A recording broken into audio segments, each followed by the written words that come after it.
بیان کیا جاتا ہے کہ کسی گاؤں میں ایک صاحب کا اپنی بیوی سے جھگڑا ہو گیا۔ ابھی جھگڑا ختم نہیں ہوا تھا کہ اسی وقت ان کے گھر مہمان آ گیا۔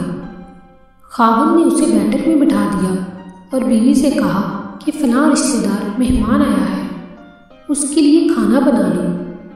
وہ غصے میں تھی، کہنے لگی نہ تمہارے لیے کھانا ہے نہ تمہارے مہمان کے لیے۔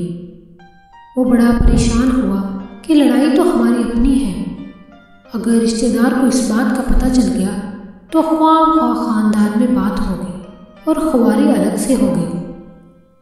لہٰذا خاموشی سے آ کر مہمان کے پاس چپ چاپ بیٹھ گیا۔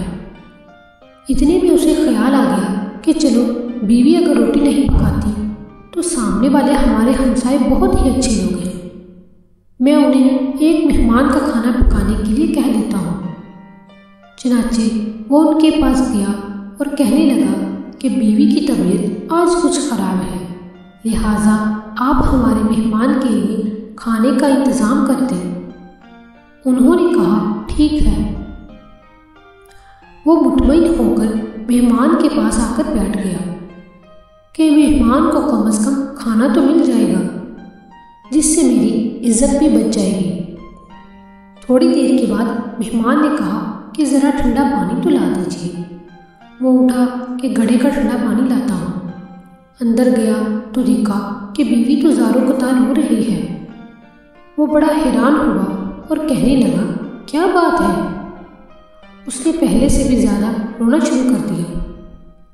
کہنے لگی بس مجھے معاف کر دے۔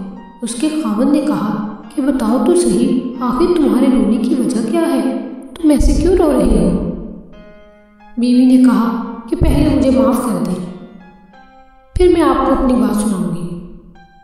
خیر، اس نے کہہ دیا کہ جو لڑائی جھگڑا ہوا ہے میں نے وہ دل سے نکال دیا ہے اور تمہیں معاف کر دیا ہے۔ پھر وہ کہنے لگی کہ جب آپ نے آ کر مہمان کے بارے میں بتایا اور میں نے کہہ دیا کہ نہ تمہارے لیے کچھ پکے گا اور نہ ہی تمہارے مہمان کے لیے کچھ پکے گا تو آپ چلے گئے، مگر میں نے دل میں سوچا کہ لڑائی تو میری اور آپ کی ہے اور یہ مہمان رشتہ دار ہے، ہمیں اس کے سامنے اپنے جھگڑے کی پول نہیں کھولنا چاہیے۔ چنانچہ میں اٹھی کہ کھانا بناتی ہوں۔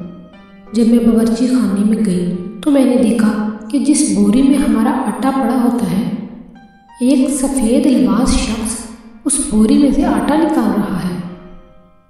میں یہ منظر دیکھ کر سہم سی گئی۔ وہ مجھے کہنے لگے کہ اے خاتون، پریشان نہ ہو، یہ تمہارے مہمان کا حصہ تھا جو تمہارے آٹے میں شامل تھا۔ اب چونکہ یہ ہمسائے کے گھر میں پکنا ہے اس لیے وہی آٹا لینے کے لیے میں یہاں آیا ہوں۔